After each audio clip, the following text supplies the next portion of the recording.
I want to welcome those who are joining us via YouTube for the Moorhead Church of Christ Wednesday evening Bible study. We are continuing our study through the book of Job, and tonight we'll be studying chapter 40. So before we do, I want to sort of think about where we're at in relation to the book. We've gone through a number of chapters already, so we went through 37 chapters between sort of what initially happened at the beginning of the book, the conversation between God and Satan, and then we have all of these speeches between Job and each one of his three friends, and then the fourth friend that was there spoke up, and now finally God himself is speaking up. There's been a lot of things said about God, and God has really sort of been misrepresented by even Job and sometimes by the friends. And so we finally have God speaking up, and this is really what Job wanted, but Job is not going to get the answer that he expected from God. He expected that if he heard from God, God would have to explain himself to Job as to why he was suffering. But God is not going to give Job that information. What he does do, as he begins in chapter 38, is really lay out just a number of things to really show his greatness and the knowledge he has in terms of his creation. So looking at chapter 39, God continues his speech to Job. The purpose of the speech isn't to answer the why of Job's suffering. On the contrary, God's speech in chapter 39 is to impress upon Job that he, as God, reigns supreme over all creatures, even those that are wild, which man knows little about their ways. The purpose of God's speech is to get Job to completely trust him, even though he does not understand why he's suffering. In other words, this is your creator. I'm your creator, Job. The idea is you want me to explain these things to you, and what I want to explain to you is this: I'm in control. I have all power as the creator. I have all knowledge of all living things and all that goes on with the things that I have created. And God, the questions from God about things and animals he has created are for Job to give serious thought and consideration to. In other words, he gives them a number of these questions, and the idea is that Job just cannot answer them. And every time he can't answer, it really shows the greatness of God, the knowledge of God, and really the smallness of man. And so the idea is maybe Job thought he knew God better than he did, and what he realized is God knows far more than Job does, far more than man does. And so the design of questions is to show how much Job does not know, in contrast to the God of the universe who knows all things. This should lead Job to appreciate God and trust him more. God is not angry with Job, nor is he upset with Job for searching for answers in regard to his ways, but it is a way for God really to communicate to Job his greatness, his power, and his knowledge. In chapter 40, this is really a continuation of the theme that man is not in position to understand all of what God does. So we are in the first speech of God. This is really a continuation of it. God speaking from the whirlwind with questions he poses to Job are designed to combat the egoism and the pride of man, in which he thinks he knows about God and all that God has made. And again, it's a lesson that teaches humility not only to Job and humility to the friends, but also to us in this modern time. The idea is when we're wondering about God and why there are things the way they are and why he does those things, what we have is the scripture. And everything that God reveals in scripture, we have the knowledge of. But the Deuteronomy 29:29, secret things belong to God. There are things that we'll never know. And when we don't know them, the idea is we just need to trust the one who's made us all. Okay, so we're going to go into the text. So Brother Brian, do you want to read verses 1 through 5, please? Yep. And the Lord said to Job, shall a fault finder contend with the Almighty? He who argues with God, let him answer it. Then Job answered the Lord and said, Behold, I am of small account. What shall I answer you? I lay my hand on my mouth. I have spoken once, and I will not answer. Twice, but I will proceed no further. Okay. So guess who the fault finder is that God is talking about? Is he referring to Job? He's referring to Job. Yep. And obviously a fault finder is someone who habitually finds fault and complains. And so the idea is this is Job. We know Job, what the situation that Job was going through was almost unbearable. It's not that God gave him more than he can handle, but he had to be at the upper end of that. We know all of his physical suffering besides of what he lost with his family and his riches and the respect that he lost of the community because they thought he was a sinner. Job really just started really scrutinizing what God was doing because, again, he knew that he hadn't sinned. And so he's really trying to hold on to his integrity. And he's really sort of looking at God like, it's not my fault this is happening, but, this kind of comes back to God. And the idea is God is being unfair with me. And we see the word Almighty again. We've had this multiple times, 20 some times already. The Hebrew word is Shaddai, and it means all-powerful. And this is used, I said, in this book, that you'll see this used in this book more times than any other book in the entire Bible, the word Almighty. The idea here in reading verse 2 is that expressed by God is whether Job wished to continue his complaint against God. Remember, as in his speeches, he's telling his friends and defending his integrity and really sort of, if I had my day in court, I'd show God what I had. I'd make my case that I'm suffering as an innocent person, and I would convince him essentially that how he's dealing with me, isn't appropriate. And so God is saying, really, do you wish to continue complain against me? And so the words of Job about God are called into question God's management over his creation. And his words were accusatory of God's unfair dealings with him. These words of Job about God in this regard to his dealings with Job were spoken without really the understanding of God. In other words, God didn't tell you that he was essentially dealing with you in an unfair manner. So for you essentially to look upon God and sort of come to that conclusion is really beyond the scope of what you should have done. The idea is God doesn't mistreat anybody. God has not been unfair to you. That was really his opportunity to really trust God and say, well, I don't know exactly why God has allowed this, but you know what? I know God cares about me. He looks after the righteous and so forth. And you know what? I don't need to explain it to you guys. If you want to condemn me of sin, you know what? Then you're falsely accusing me. But I know that God cares about me, and I know I haven't done anything wrong, even though I'm suffering. God is asking Job if he wants to continue his complaints against him in light of the case that God has thus far presented him. So God has said a number of things, and so after God starts laying out really his case against Job, God sort of pauses and says, Job, is there anything else that you'd like to add to what you've said? And of course, Job has declined that offer. And so Job essentially is going to choose a different path going forward. Any questions about verse 2? Okay, verse 3, it says, then Job answered the Lord and said, and I sort of imagine as God is dealing with Job that he kind of gulps as he gets ready to respond. Verse 4, Job says, behold, I am insignificant. What can I reply to thee? I lay my hand on my mouth. What do you think that phrase, I lay my hand on my mouth, means? He's humbled. Okay.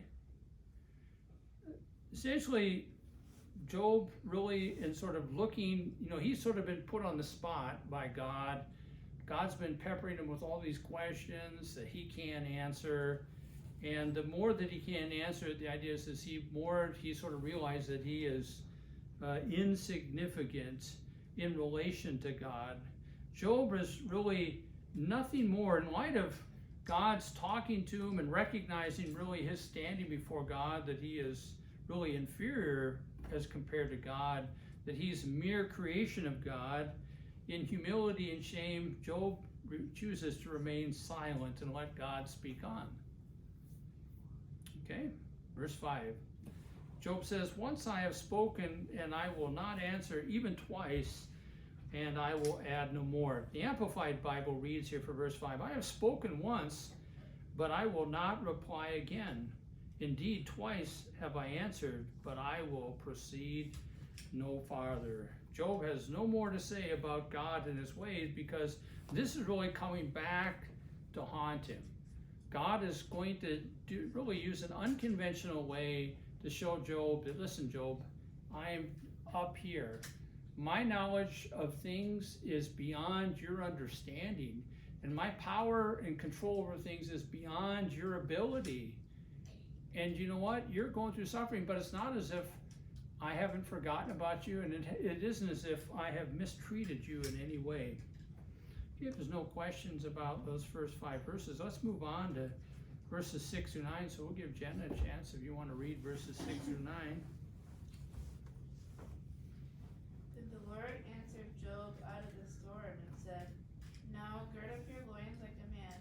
I will ask you, and you instruct me. Will you really annul my judgment? Will you condemn me that you may be justified? Or do you have an arm like God, and can you thunder with a voice like his? Okay, so imagine if you sort of get the gist of what's saying. Imagine if God is saying that to you, and you're just sort of like, whew, you know, really, you know, God is really sort of making that comparison between him and himself. Job has really claimed to be able to speak on God's behalf some things that really weren't fair representation of God. And, you know, God is sort of making a comparison between him and Job. And the idea is Job is not even in the same league as God. Okay. So in verse 6, it talks about the Lord answering out of a storm. It's the same Hebrew word as the one back in 38 verse 1, where it's called a whirlwind. And that's what it's talking about here. Remember, that's a theophany. So God doesn't show his essential essence, because if anyone sees his essential essence, they will die. And so what you have is God sort of making a physical manifestation of himself for Job and the friends to see. It's like the burning bush. God made the burning bush for Moses to see. It was intended to really bring about awe and wonder, and it really showed God's power. The idea that this bush was on fire, but it wasn't burning up. And that's what we have here with this whirlwind that God is speaking out of.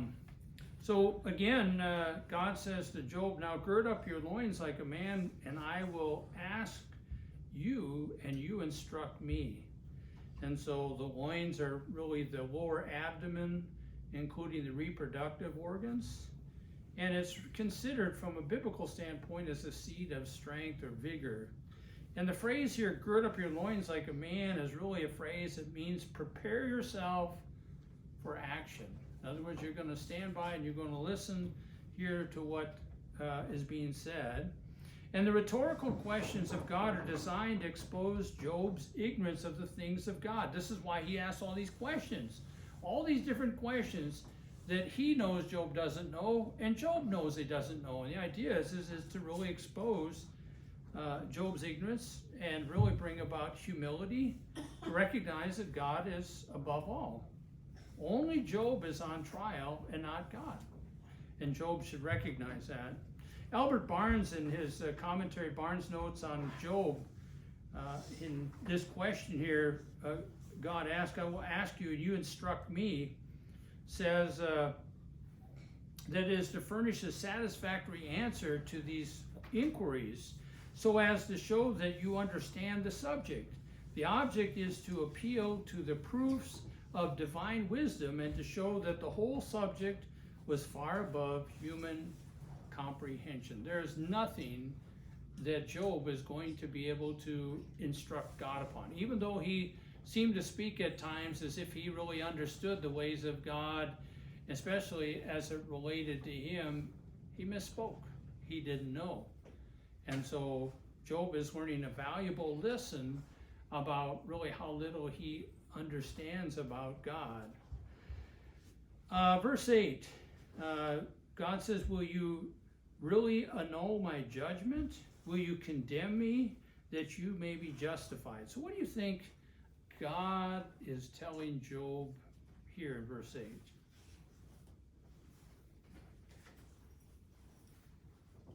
Basically, is he challenging him on kind of like, like, I've said what I've said, now are you gonna say that I'm wrong kind of thing, or? Yeah, it's along that lines, but it really goes back to what the things that Job said.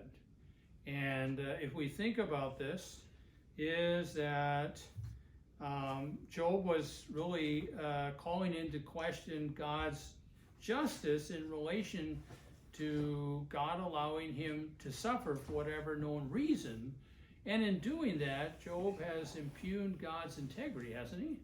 Hasn't he essentially said, God he is not acting in the right way that he should with me. So he's really impugning God's integrity. And so really the whole idea here is, as you think about all that's gone on with Job, and the friends continually saying, Job, listen, the problem with you is that you're a sinner. The reason why we know you're a sinner is because you're suffering. So Job really has to make a decision here when he essentially is not being supported by his friends. In fact, his friends are accusing him of being a sinner. He can essentially say, listen, I'm not a sinner, but I think that God is dealing with me in the right way, or in maintaining his integrity, God can say, or Job can say, I'm a man of integrity, I haven't done anything wrong, so God has obviously done something wrong in relation to dealing with me. Can you sort of see the difference?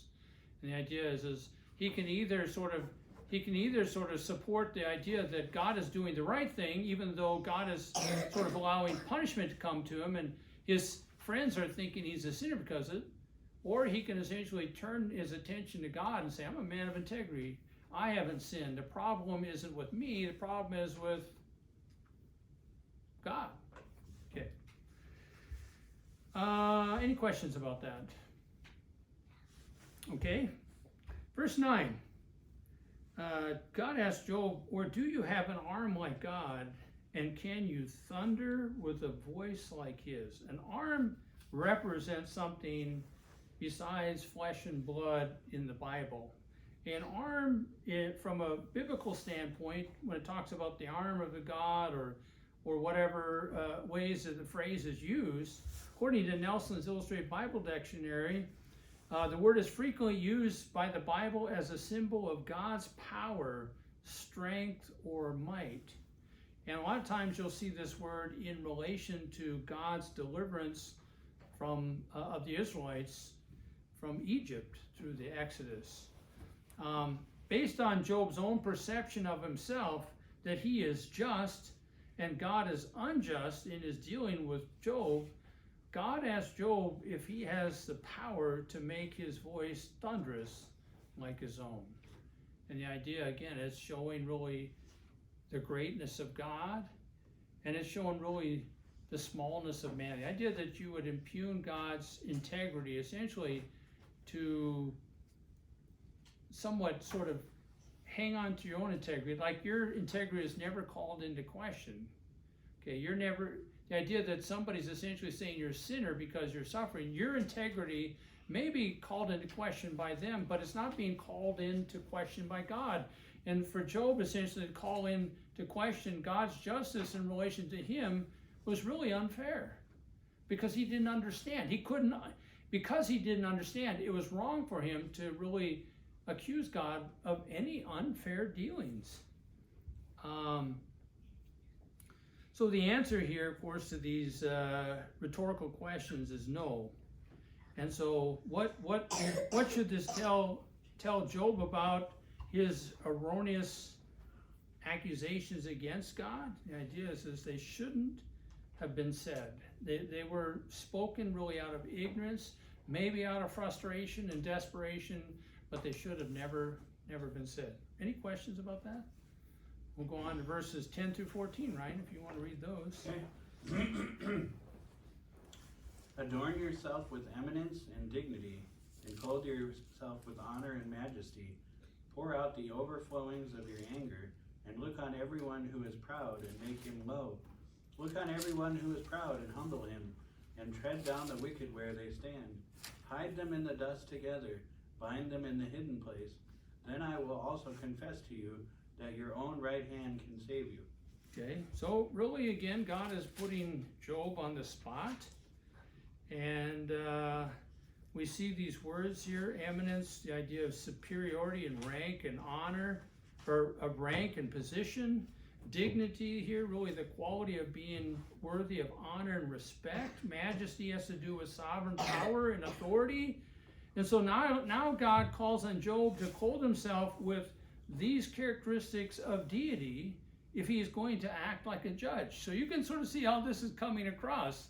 If you're going to act like a judge, Job, and clothe yourself with these things. And of course, Job isn't going to be able to do that. Verses 11 and 12, pour out the overflowings of your anger, and look on everyone who is proud and make him low. Look on everyone who is proud and humble, and tread him down the wicked where they stand.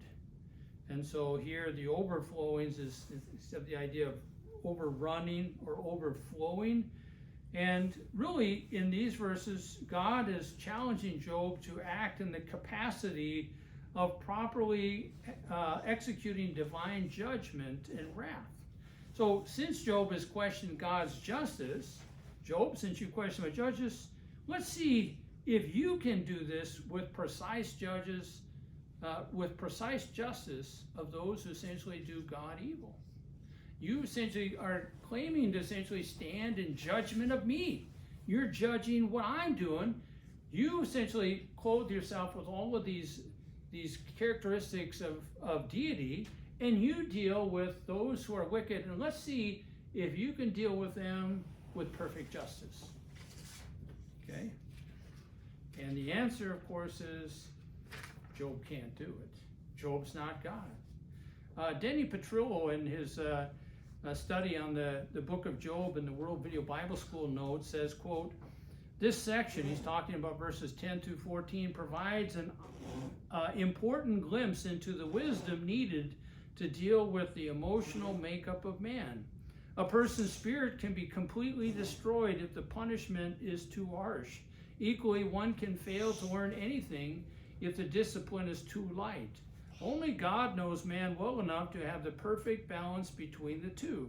Discipline and punishment belong to the great wisdom and power of God, unquote.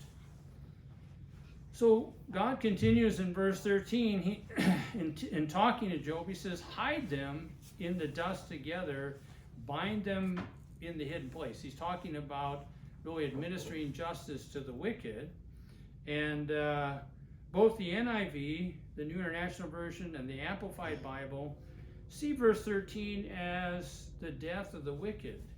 And God has the ultimate power over the proud and the wicked. God can take their lives in an instant.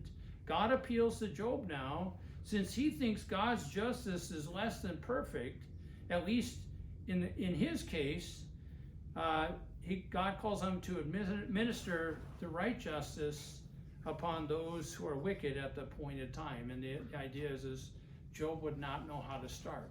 Job is not God. Job can't perfectly administer divine judgment because he's not God, and he doesn't have the knowledge of God.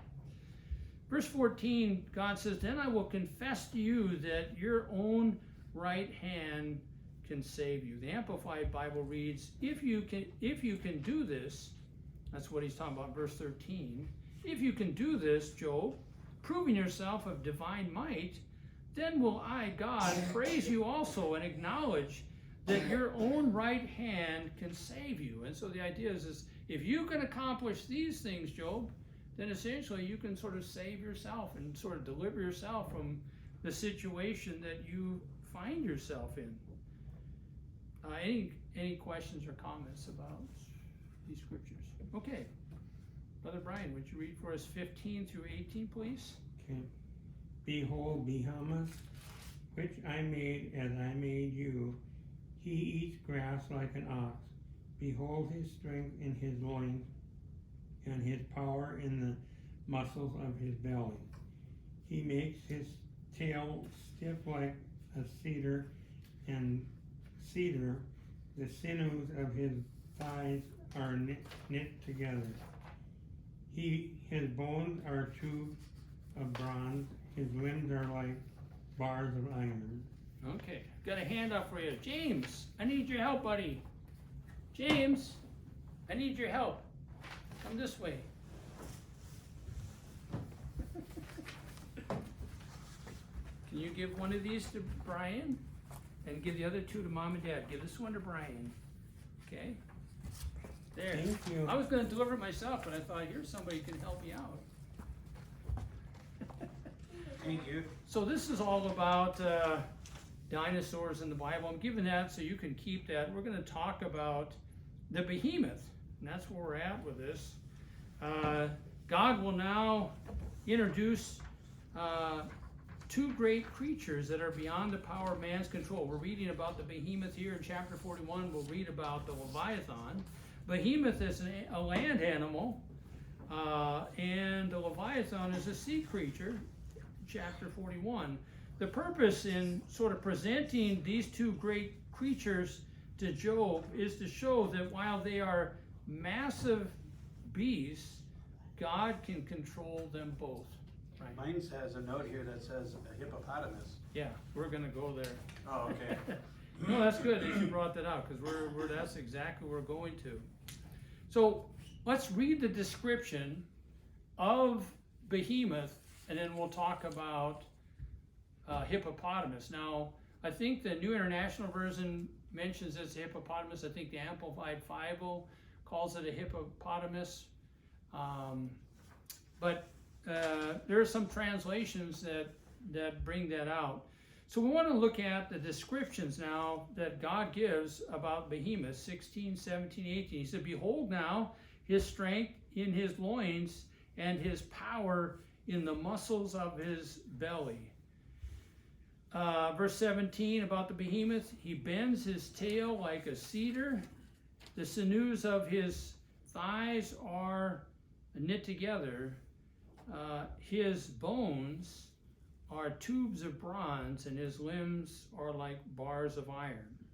So many people believe that the behemoth, as is described here, is probably talking about a hippopotamus or possibly an elephant.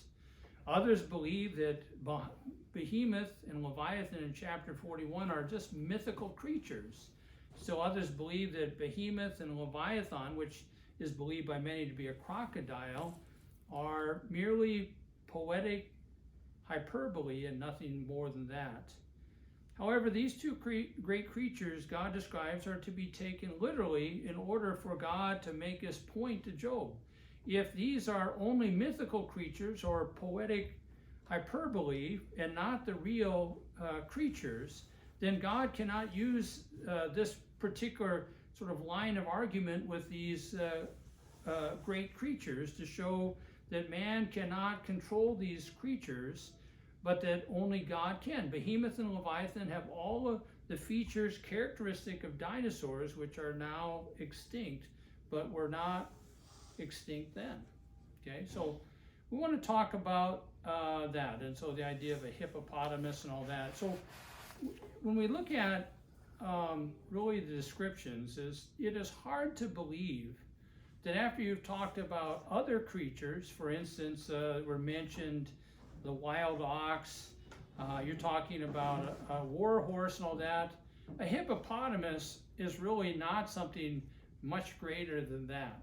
And so it seems to be the idea that, we talked about all these creatures, and now he's going to talk about like behemoth and Leviathan as something greater than these, and the idea of it being a hippopotamus does not really seem like it's deserving of the explanation or the description and of it and the way that God is speaking about it.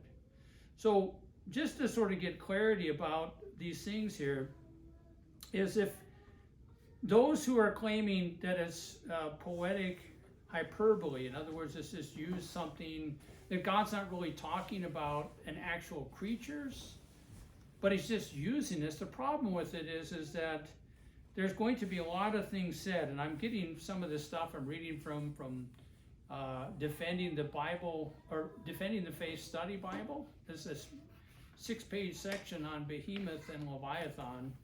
And, you know, the idea is there's things said about Behemoth in here. I'm not going to really talk about Leviathan, but they're not talked about figuratively. He's going to talk about him getting his food from the mountains, and he's essentially taking rest by the river, and all these different things. And the idea is if you make the Behemoth sort of poetic expression, then you got to figure out what to do with all these other things about why is, you know, is he laying by the if he's getting food from the mountain, is that to be taken actual literal? If it's literal or figurative, what does it mean figuratively? In other words, we've got to go through a whole different line of thinking to figure out if it's figurative, then what do all these things mean? Versus when we've read about all of the other animals, we never took any of those to be figurative. What would give us the impression as God sort of goes from these smaller creatures to bigger creatures, that all of a sudden, oh no, these aren't really creatures, this is all turned into figurative language? See, it just wouldn't make sense. Yeah. And hippopotamuses aren't the most glamorous animal out there. You know, Yeah. They don't look like they're real threatening. I mean, they're big and they can Right. but I mean, you always see them and they're just kind of lazy, you know. Right. They don't seem very intimidating. And as I was kind of looking this over and considering what's being said here, the idea is that they've studied this out and they've recognized that, you know, the Behemoth is really described as quite a intimidating creature. And yet there's evidence to show that the Egyptians, the ancient Egyptians, hunted the hippos and they were able to kill them. It was not a big deal. So the way God is talking about the hippopotamus, like, in, Behemoth, and people assuming it's a hippopotamus, the idea is God is essentially saying that man really can't bring this creature down, and yet if ancient Egyptians are killing hippopotamus, you can sort of see the problem is, well, that's not really, they weren't intimidated by it. It was something that they did on a regular basis. So we have trouble with sort of writing this off to poetic hyperbole, because all of a sudden we change from all of the literal explanation of animals that God knows, and for some reason he's going to sort of just make this something else. He's going to give all kinds of descriptions, and we're supposed to take away a whole different meaning from it. It just doesn't make sense. In terms of a Behemoth and Leviathan being mythical creatures, that's what people say. And people say that because they'll say, well, we don't have anything that really fits the description of these creatures today. That may be true, but the problem is that doesn't mean we know that dinosaurs existed in human history, that they did exist. That doesn't mean there isn't to say that there were some dinosaurs.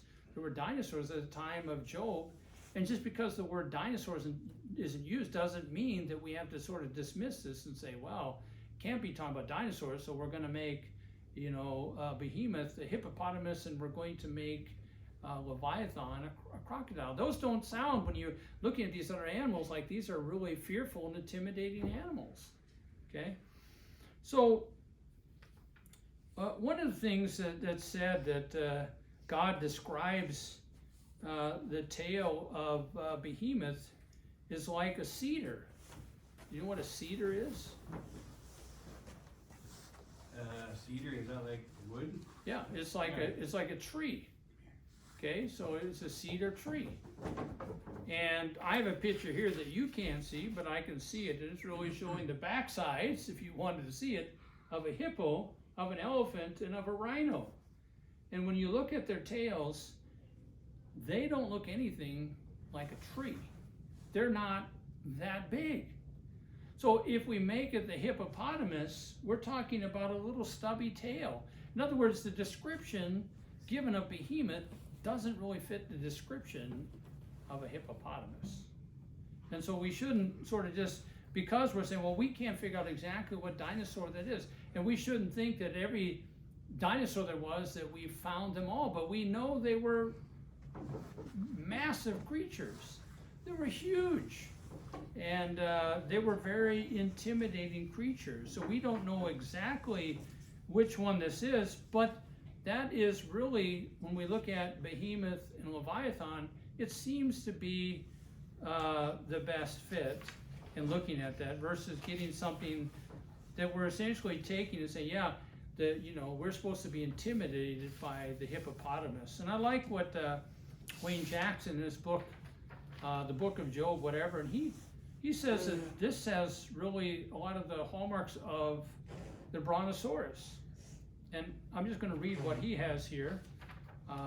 He says the Brontosaurus has a massive long tail, and it says his description here in Job's, God's description in the book of Job here of the fact that it's the chief or largest of God's works, more nearly fits the Brontosaurus, which is believed to weigh 30 tons, than the hippopotamus that weighed 4 tons. The behemoth dare not be approached with the sword, verse 19b, yet the Egyptian monuments frequently picture single hunters attacking the hippopotamus with a spear.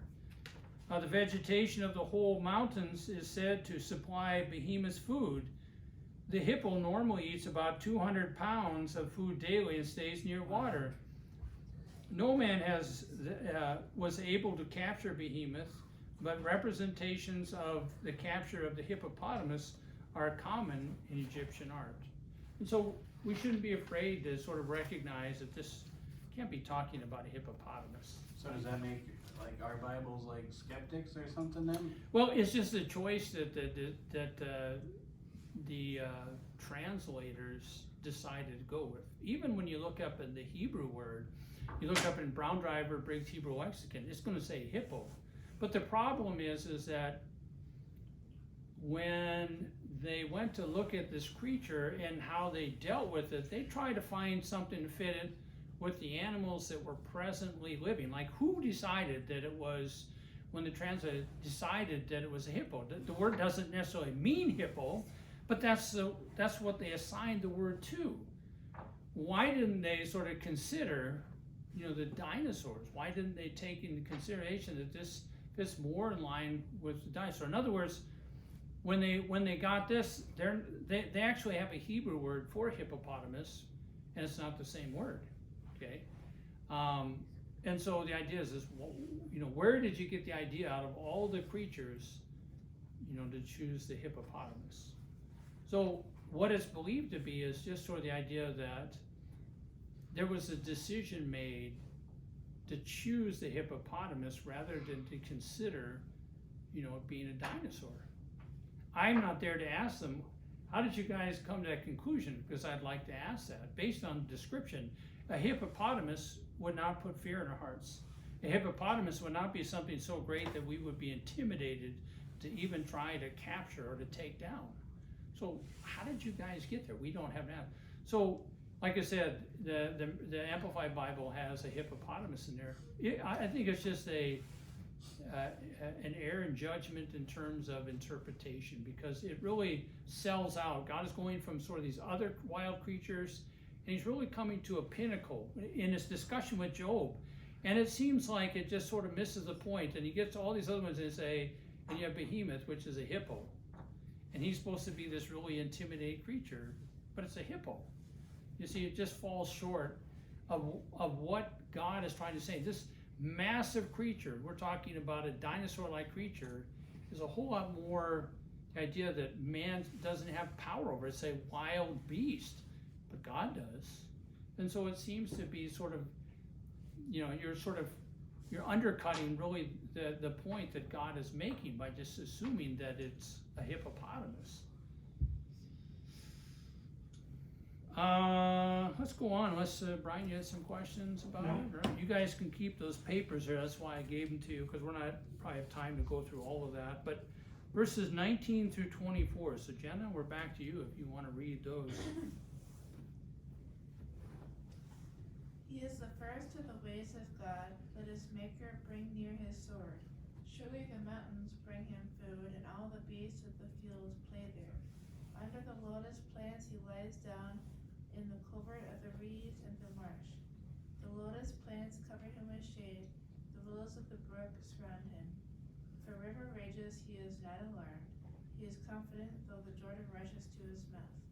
Can anyone capture him when he is on watch? With his barbs, can anyone pierce his nose? All right, very good. So we're going back to verse 19. God's talking about the behemoth, that he is the first of the ways of God. And then he says, let his maker bring near his sword. And so first here is a word that means beginning, according to Brown Driver Briggs Hebrew Lexicon, English Lexicon. Is probably talking about size and strength. The idea that this is massive creature. And so Job couldn't really explain the ways of these other wild animals, and Job certainly didn't understand really the power God had over them. But now we're being presented with this great creature. And the phrase there, let his maker bring near his sword, is kind of a difficult translation there. Depends on whether or not you capitalize the M for maker or not. But what really this brings out is the idea is that only God can subdue behemoth. In other words, if he's this great dinosaur-like creature, the idea is men would be avoiding him. In that time of Job, there's no reason to hunt for them food. We can get a lot of different other animals we can have for food. There's nothing we can do with it but to leave this creature alone because it is too big. They didn't have all the technology they have today. They'd have other ways perhaps to deal with an animal that size today, but they didn't have that ability back in Job's time. Verse 20, God says, surely the mountains bring him food, and all the beasts of the field play there. The Amplified Bible says, surely the mountains bring him food where all the wild animals play. And the idea is that,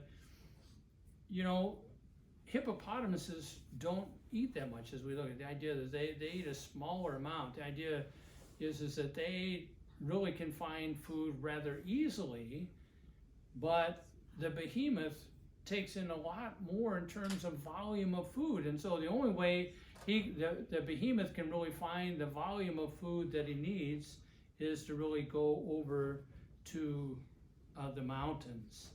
The word here, play, is really talking about the beasts of the field play. The idea is they're moving about and grazing. Any questions so far about that? Okay, 21. God says, under the lotus plant he lies down, talking about the behemoth, in the covert of the reeds and the marsh. And we're really talking about the lotus. Some versions say lotus plants. Others sort of look at this as a tree. It seems like it's talking about shade trees here versus plants. To lie down, the idea that he is taking shade under the tree, especially verse 22, the willows of the brook surround him.